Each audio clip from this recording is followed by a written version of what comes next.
everybody!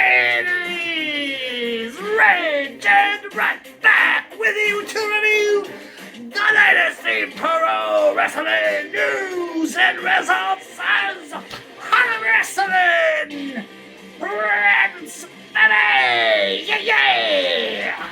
It is about that time again. Wrestling Rants is back on the air a week out from the big 3-night event, Las Vegas Impact Wrestling. Hope everybody enjoyed the rant exclusive content dropped right here on this channel. Later today, I'm going to change the title to the channel. I'm going to take the alternative content off of the end of it. This is going to become the main channel of Wrestling Rants for the time being until, if by chance I can get anything figured out with Fight TV on the other one, which is still on a suspension. Basically, it's permanently kind of banned until I can get that resolved through Fight. If I can never get it resolved through Fight, all 1,000 videos of content are gone, baby, gone. So what I might have to do is start uploading some of the more notable videos from that channel. I have some stuff archived, so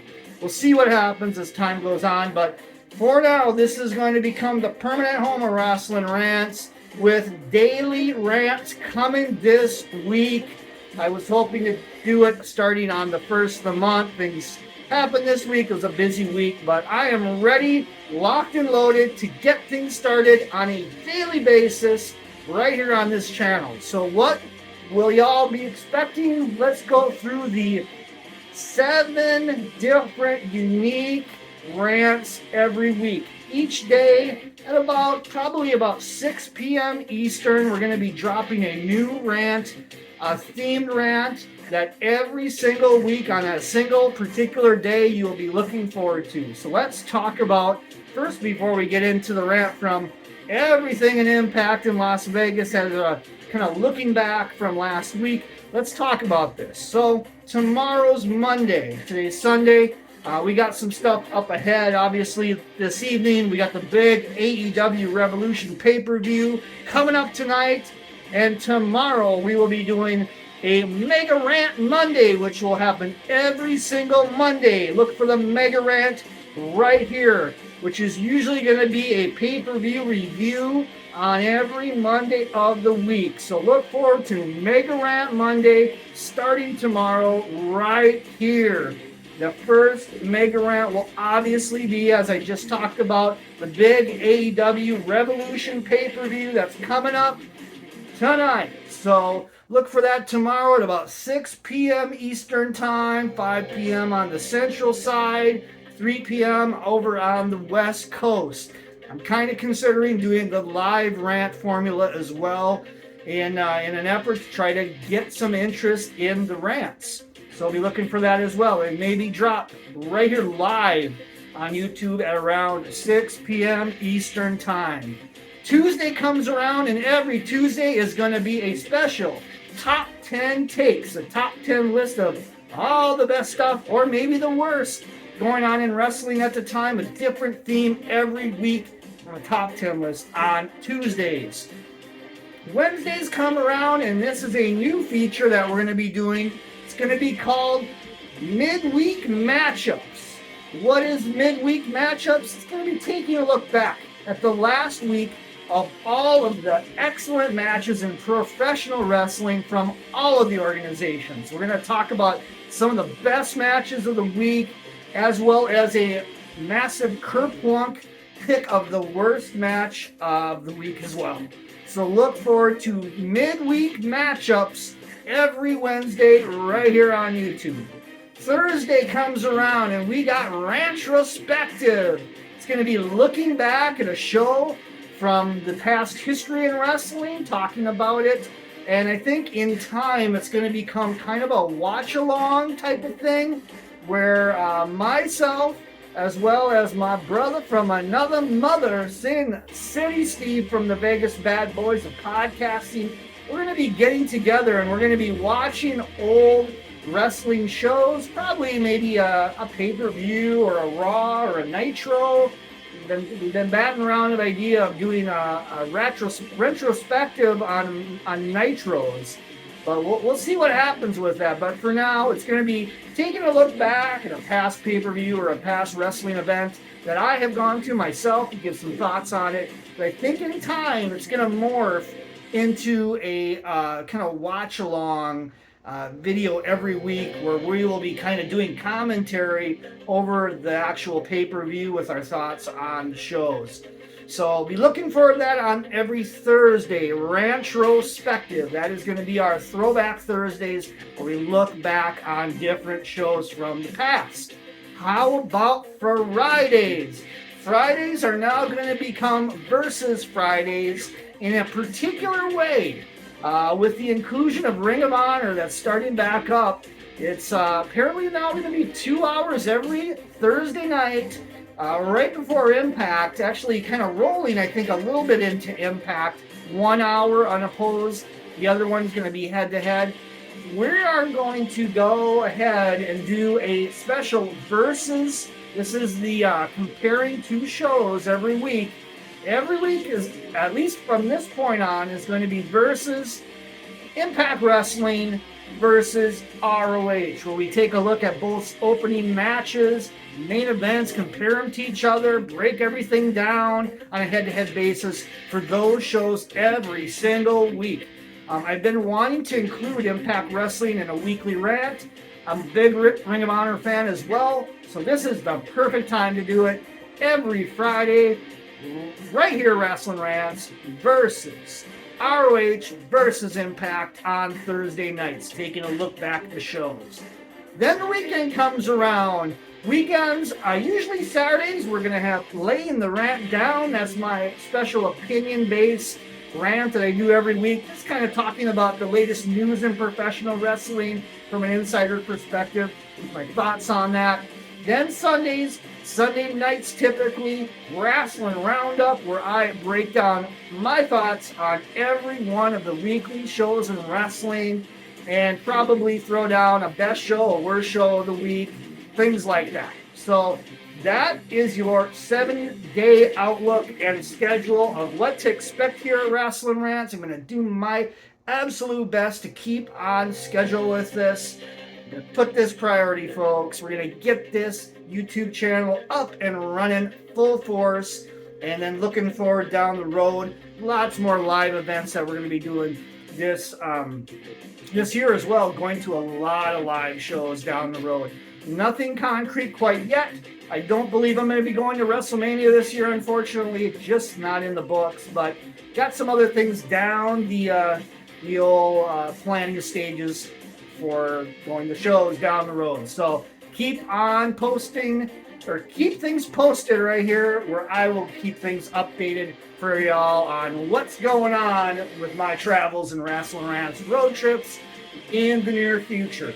So from that point on, let's get into what we're here for today, and that is a special edition of Rantrospective, looking back at every single moment of Impact in Las Vegas. No Surrender weekend. This was this past weekend. It's a great time. Had a great time at all these three shows. I have to say, just on a quick thought, the best show of the three was probably Saturday's taping. There was just a lot of fun stuff on that show.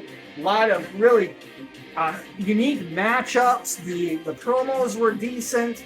The action was there. Pay-per-view No Surrender was okay. I thought it definitely wasn't one of the best Impact's kind of secondary tier pay-per-views that they've done, but it wasn't certainly the worst either. I think it was better than the previous one I went to in Vegas. That was Turning Point 2021. I do think that was No Surrender was better than that one, so comparatively, I think No Surrender delivered on that end. There definitely was some dead stuff to talk about on the show, and the crowd was pretty quiet. I think, generally speaking, it was a tired crowd. Everybody getting off work. In Las Vegas, this started at 4:30 on Vegas time, so you can imagine people coming off of work, getting done for the week, coming to the show and being just a little bit tired with everything going on. Some other news and notes from the show. There was collectible show over the weekend, so there was a lot of Impact talent at that. It was at the same location at Sam's Town, Las Vegas.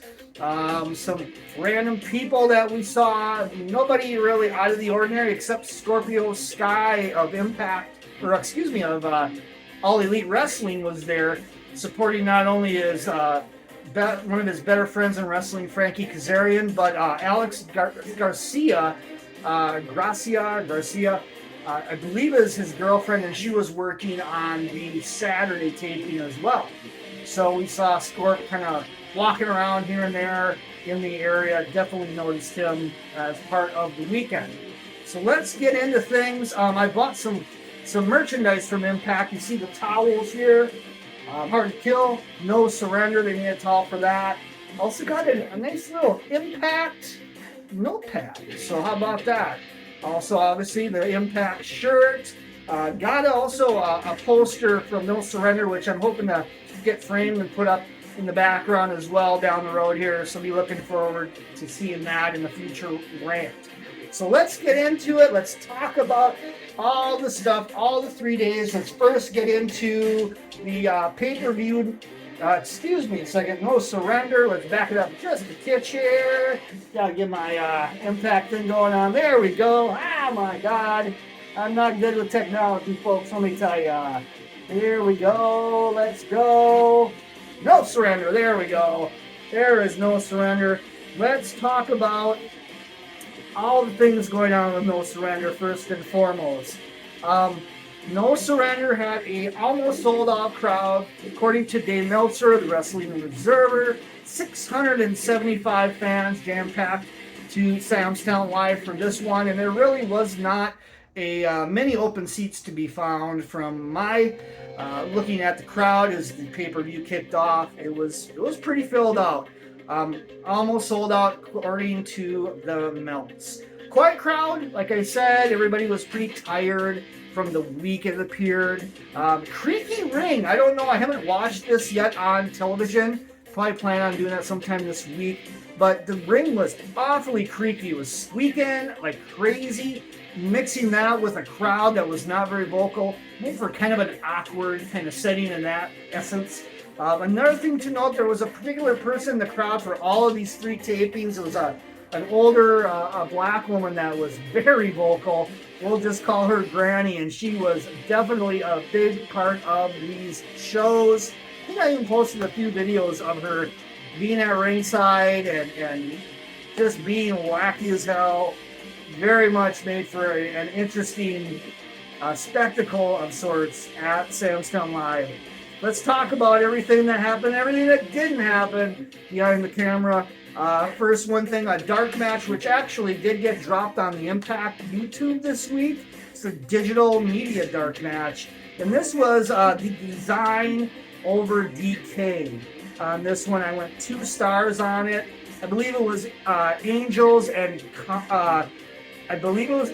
and Diener against Black Taurus and Crazy Steve, of course, because Khan had a match later on in No Surrender. But like I said, quick match, quick opener. There was hardly anybody at Sam's Town Live at this point, as it was about 4:15, I believe, local time. And yeah, they really didn't do too much with this one. I went 2 stars on the technical opener of the show. Then we get into the countdown show. Giselle Shaw over Deonna Purrazzo. Not very good, I didn't feel like. It could have been so much better. Didn't have a lot of time as well. This was, like I said, on the pre-show. I put 1.5 stars on it. These two just didn't gel very well. And unfortunately, it seems like they're going to be working a program further down the road, which I'm not sure I feel too confident about, but it is what it is. Then how about the other match on the pre-show? Jonathan Gresham over Mike Bailey. 3.25 stars on this one. I probably would have went higher if they would have had more time. It's a little rushed for sure. There could have been maybe more more meat on the proverbial bone in this match, but for what it was a damn solid pre-show match for sure. Probably one of the better pre-show matches you're gonna see. Something about Impact, they tend to put on a pretty hot match on their pre-show pay-per-view matches, or pre-show content, to try to generate, I guess, interest in the pay-per-view, maybe last-minute buys and things like that. Can't really argue with it too much, but it is weird that a high-quality match like this that normally would be on the kind of the upper card of a pay-per-view is delegated to a pre-show, which is kind of unfortunate. Then we get into the actual pay-per-view of No Surrender. Kazarian over Khan of the Design. I went 2 3/4 on this one. That may be generous. Kazarian is fine, but Connor was having a hard time kind of keeping up with Kazarian's carrying of him clearly. Went 2 3/4 on that one. Kazarian was trying, but it's Connor. And there's really only so much you can do with a guy like that. Death Dolls over the Hex to retain the Knockouts tag titles. We're going to talk about a Knockouts tag titles switch that happened on the Sunday taping, which hasn't really been reported much online. I think a lot of wrestling news sites have not gotten many results from Sunday's taping, so we're going to talk about that a little more depth in a little bit. But this match, very clunky. I went 2 1/4 star on this one. Boy, it just did not flow. I think this might be it for the Hex. Maybe a in and out kind of thing. Maybe a kind of a little bit of a deal with the NWA in a sense. I think they're normally on the NWA stuff mostly. So, and the Hex weren't at the Saturday or Sunday taping at all that I saw, unless there was a couple matches on Sunday that we missed before the actual taping happened, before the Impact matches. They may have been on that, I'm not sure. But from all indications, it seems like this was maybe a one and done with the Hex. How about the Digital Media Championship, Joe Hendry over Moose? I went 3 stars on it for a comedy. This was pretty good comedy. There was some interesting spots with a Dreamcast, a VR headset. Probably some of you saw a lot of those clips on the content that we dropped. It was all right for what it was, but I kind of feel like that feud has kind of run its course and it's time to move on. One thing that was probably more or less the biggest negative of this show, other than the Giselle Shaw and Deonna Purrazzo match, was busted open segment with Bully Ray and Tommy Dreamer. I just did not care for it. I thought it was kind of lowbrow that Bully Ray was bringing in the death of Scott Hall into this and Kevin Nash's mental health and all these kind of things. I don't know if he approved that with Nash. I certainly hope he did, because I feel like it was kind of sleazy a little bit that he was bringing in Scott Hall's name and Kevin Nash's in this situation. How about the 4-way match? Steve Macklin over PCO Heath and Brian Myers. I went 3 stars on this one. It was all right. I guess at times it had moments for sure, but I think we kind of all knew where this was going, and that was Steve Macklin going over to get that next big title shot, which is happening at Rebellion in April. Match number 7 was probably the best match of the show. Bullet Club over Time Machine, all action in this one. This was kind of a prelude to the match that aired this past Thursday, which was taped on Saturday, which we'll talk about in just a moment. All that stuff with the Bullet Club and Moore City Machine Guns, the title switch that happened on Saturday. This kind of led to this a little bit with Bullet Club and Time Machine and a great 6-man, which quite frankly delivered on all expectations, I feel like, going into it and coming out of it. One match that really didn't deliver to me, looking back now, is Mickie James and Masha Slamovich. I was surprisingly not impressed with this match. I did give it 3 stars, but I expected more out of this match. It just felt so flat at this point in the card.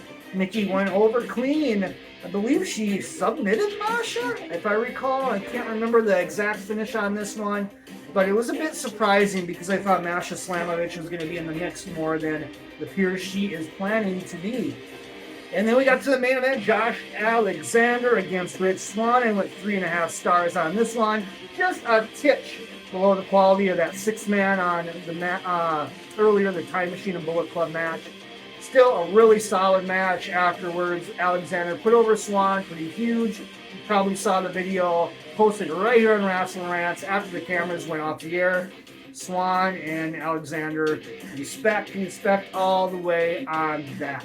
All right, let's get into the taping, the Access tapings for Impact Wrestling. First week aired this past Thursday, and it was probably the best content of the 4 weeks that they taped was aired this past Thursday. Just kind of giving you guys a heads up on that.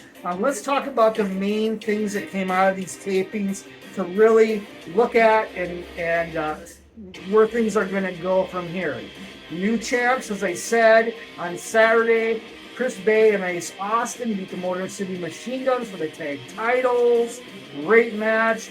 Hope you all saw that on Thursday's show. It was an excellent main event tag title match, no question about it.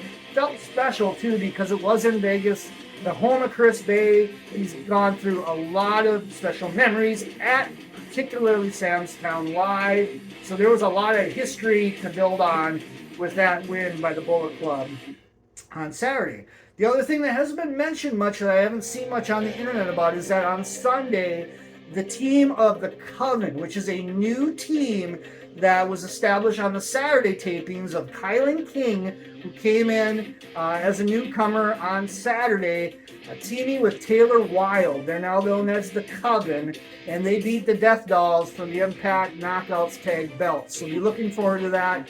Probably on, I'm guessing not this week, but maybe the week after or something like that. We're probably going to see that match aired. One thing about Impact tapings is every single time I've gone to these tapings, they tape out of sequence. So, for instance, last week's show actually was taped in sequence, coming right off of the pay-per-view on the Saturday taping. But then next week, this coming Thursday, that content, I believe, is from the Sunday taping, even though they tape more content on Saturday for another week, which would presumably be either the following week or the week after that. So make sense of that as you will. Another thing to note, Yuya Uemura, serious injury that went down in a match with Sami Callihan that was taped on Saturday. According to Dave Meltzer, that match is going to be aired, and it's going to be made into a storyline angle. From my perspective of it, it looked like Callahan had trouble kind of spotting him or basing him for the move. And according to Meltzer, the word is that Uemura kind of fell early on the spot, and Callahan wasn't ready for it. One thing or another led to what appeared to be a scary-looking injury. He got dropped right on his head. Other thing to note, that there was a fan at ringside that was heckling Callahan to no end after this happened, kind of blaming him for the spot. Callahan even got into it almost with the fan quite a bit. So there was a lot of things going on as this injury happened. Callahan was getting into it with a fan. Kushida came out, Dreamer came out, Scott D'Amore came out. There was a lot of concern from management side on what was going on with the situation with Uemura. He kind of was led out of the ringside area with assistance, but he didn't need a stretcher or anything like that. So from all indications, it sounds like he's okay now. But that was a very touch and go situation on the Saturday tapings, excuse me. Another thing to note, Kushida was made to look strong on both Saturday and Sunday. That's leading into his match with Josh Alexander, WrestleMania week in Los Angeles at the Joint New Japan Impact show, which I'm looking forward to as well, with Mike Bailey and Will Ospreay. And then the main event on Saturday was Kenta against Josh Alexander for the Impact Championship, which was probably better than the Rich Swann match with Josh Alexander. Really strong final big last match on that Saturday taping. Like I said, that Saturday taping was a whole lot of fun, let me tell you. That's for damn sure. Sacrifice build-wise, we got some of these matches set. A busted open match with Tommy Dreamer and Bully Ray. Jordan Grace and Mickey James seems to be ready to roll for the Knockouts Championship. Motor City Machine Guns against Bullet Club in a rematch, possibly at Sacrifice, or possibly Jonathan Gresham and Mike Bailey against the Bullet Club for the Knockouts tag titles. PCO against Eddie Edwards in some kind of gimmick match. My brother from another mother, Sin City Steve, suggested maybe a fight out in the desert. That seems to be a big part of the storyline. Also, Deonna Purrazzo appears to be getting into it with Giselle Shaw again, probably at the Sacrifice pay-per-view.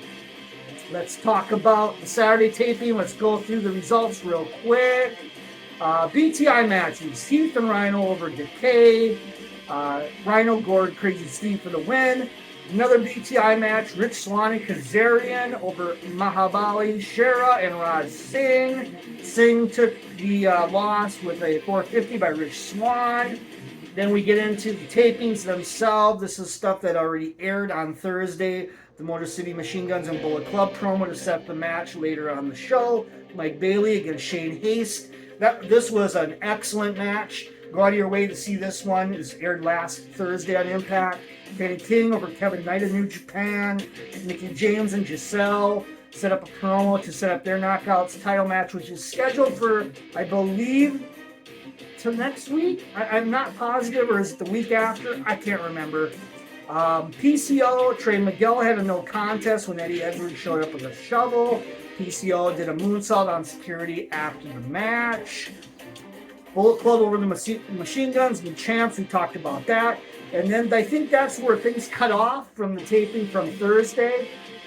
Everything from this forward point on will still air in the future.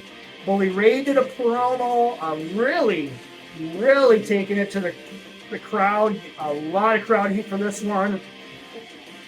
Santino Marella came out, made the match, the busted open match with Tommy Dreamer and Bully Ray. Bhinder Gujar came out, challenged Bully Ray. That match did happen. It was very quick. There was a DQ on a low blow when Bhinder was kind of starting to build up some momentum on Bully Ray. Dreamer came out to make the run into the save. Masha Slamovich did as well as Mickie James that set up a mixed tag, which we saw on Sunday with the four competitors, which I'll talk about in a moment. This whole segment got a lot of heat in the crowd as a heads up. No contest, Sam Callahan, Dee Murrow, we talked about that. Jordan Grace over Alex Garcia. Gracia, I can't remember how you pronounce her name. That's Scorpio Sky's girlfriend, so she got a look. Killer Kelly came out, did a promo on Taylor Wilde. That led out Kylan King, who joined with Taylor Wilde to form the Coven, who, like I said, won the Knockouts Tag titles on Sunday. Mickie James defended the Knockouts Championship over Giselle Shaw in a kind of a weak match. Deonna Purrazzo played a role in the finish on this one. Kushida went over Jonathan Gresham. Wonderful match for sure. Submission win from Kushida on that. And then we got the main event. Josh Alexander over Kenta to close out that Saturday taping. Let's get into the big stuff on Sunday, which, like I said, hasn't been reported much. Numbers on Saturday, by the way, attendance-wise, I had it about 550. If we're talking 675, I believe it was for No Surrender. A little bit less of a crowd. I'd say 550 Saturday. On Sunday, 475. Crowd was definitely lower on Sunday. These are just estimates by my end. No BTI matches that I know of. They probably did tape some. We just didn't get there in time. Show opened on Sunday with... this was the theme on Sunday. A lot of thrown together stuff with not a whole lot of thought to it, I felt like. Brian Myers and Moose over Joel Hendry and Dirty Dango. Brian Myers pinned Hendry on this one. Mike Bailey and Jonathan Gresham over DK. Steve Macklin over Heath. Eddie Edwards did a promo showing that he actually ran over PCO and presumably killed him in the desert. PCO shows up, about to attack Eddie Edwards. Kenny King runs in, forming an alliance with Eddie Edwards.